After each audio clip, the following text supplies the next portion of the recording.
Scar Zone fans, YouTube fans, firearm fans,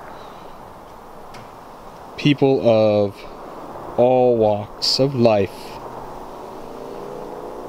Back here doing the range report for the LWRC SPR IC M6. I'm saying that backwards, which is fine. Took a long time getting this together, sorry. I have a bunch of shots, you know, some range reports on this rifle. A bunch of 62 grain shots with the original LWRC trigger group, and then my final set with the Egale SSA-E super semi-auto enhanced trigger. In the background here you can see I have a nice little accompanying firearm matching, so it's my set. She's sweet. Do a report on her some other time. It's a 511 edition of a 6 Sauer 1911 commander size, compact. It's a 4-incher. Back over here I have the scope that I used. I'll get more into that. And then some other stuff that I just want to go over real quick. So again, this firearm is just a favorite of mine. I'm going to set this down. So range report, really looking good. Sent a bunch of rounds down range with this using the scope here. It's a Vortex Viper, the 4x16 by 44. It's a good little scope. Got some arms, quick detaches there. One of the things I got to mention though is you'll see on the report the accuracy. You know, the groups are pretty wide at 100 yards. Not very special, and those were all super cheap ammo at 62 grains. Now you're gonna see what I'm doing here. It's because I was too lazy to take off my irons, because this is, in my opinion, gonna just be an iron sight rifle. I don't want to really have a scope for it, an optic. It's been proving itself really great just using irons. I'm super happy with it. But so when I went to do my range report, you know, I had to have my scope way forward. I had it on a bipod, but as you can see, I had to be up there. I'm not very comfortable like this, but that's the gist of that. I just wanted to point that out to you, that's the optic that I used to do this with, and I didn't have it seated properly in order to, you know, get some real accuracy going on. However, as I go on talking, I'm going to show my first set of rounds. I'll mention, I'll have the data on each one as I go, but they're all factory stuff, and it was really opened up. The 62 grain through this rifle did not really fare well. Might have been the brands of the 62, but it wasn't great. Hitting steel out at 100 yards, 62 grains fine, works great. But trying to do anything precision, not so well.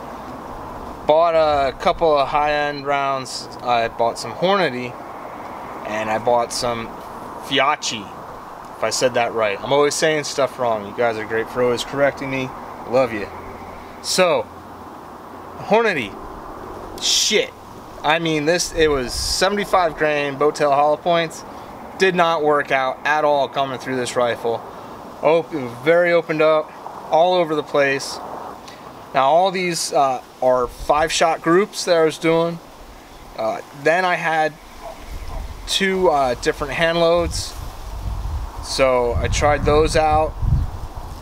I built them specifically to try out for this. They fared pretty well for hand loads. The grain on them, well, I'll look at the paperwork, or you'll see it. I'll be throwing everything up with notes in it. But that they did better than the Hornadys, that's for sure. So, and that was my first time building a load for this rifle. No big deal though. Excellent gun though. The Fiacci's though, 77 grain Sierra Match Kings, bowtail hollow points, won the day. If I had another box of 20 with them, I'm sure I would have been driving them right inside the other. As you see, there's a couple that are kind of going one right behind the other. Really closed up those groups close to an inch. Again, most of it could have been operator. I wasn't really set up right, but this gun is doing really well. I think that it has the potential to be a nail driver. I think it is a nail driver. You just need the right nails to drive with it. So that's the range report. Really just, you know, astounded with it. I don't plan on really using a lot of high grains. I might still go every once in a while and build some rounds for this to do some fun precision work. But at 100 yards, it's definitely capable of MOA or sub MOA as long as you're set up right and ready to do it and do the right work for it. Again, those Fiatchis, I'm gonna definitely probably end up buying another box of those. So in my original review, I was talking about how this is shortened up, and I wanted to go and bring out a full-size regular, you know, everybody's familiar with these butt stocks, just so you can see the difference in that. And then, you know, this is all closed up, let's say from the nut going back, because the nut's flush with this, with the butt stock, you're at almost just under 7 inches. And then on this guy, all the way back, you're just over 8 inches. So LWRC was able to cut off a little over an inch on this whole thing in order to tighten up the length of pole, you know, or to make it shorter. Helps out for shouldering it in QCB situations. Again, the overall length shortened up is 32 1/4. That's from tip to, you know, from end to end, all closed up. So that's real nice.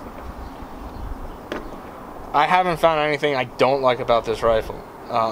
It is a dream to shoot. It's smooth, it's light, and it's easy to clean. I guess I've pushed maybe close to 1,000 rounds, maybe 1,000 rounds through it.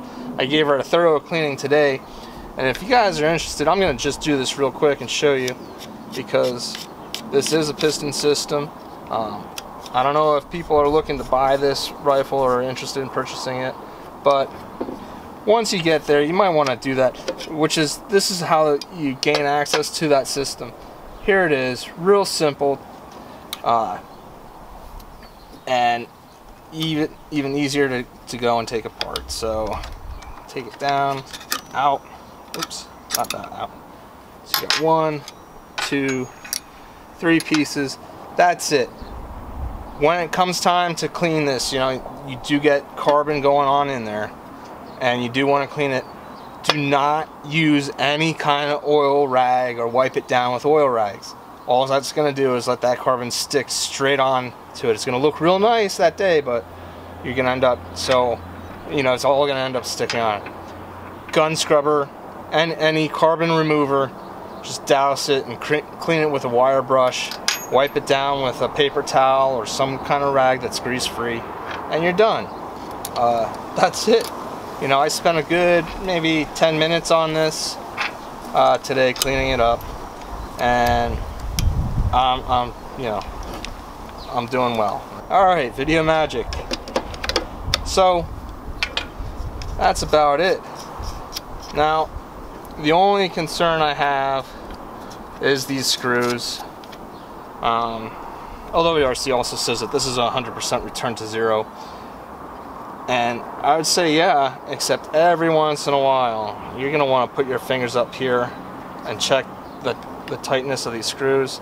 There's little rubber bushings in here that keep them, you know, snug on it, but still, after you're shooting a bunch of rounds downrange, this thing will eventually come loose. And what I do every day before I take it out, I just give it a little, hey, is that loose? And I just check. Only once if I had to tighten them up, and that was when I first got it. So I'm not sure if it came from the factory, just not, you know, somebody just didn't tighten it up enough. No big deal. I don't find it being a bad thing at all. So let's just move back to the trigger group. This trigger, the SSAE is it's great. I really love it. There's a little bit of take up. Hopefully you can see that. Let's see. Boom. And then here's its, and then it has its take up again. Reset. Pretty cool. This trigger worked out really sweet for me compared to the TacCon. You know, I gotta hand it to the TacCon guys. They threw together a really sweet package, threw together great commercials, great advertising. They got a lot of people sold on the trigger. I went out and I got mine.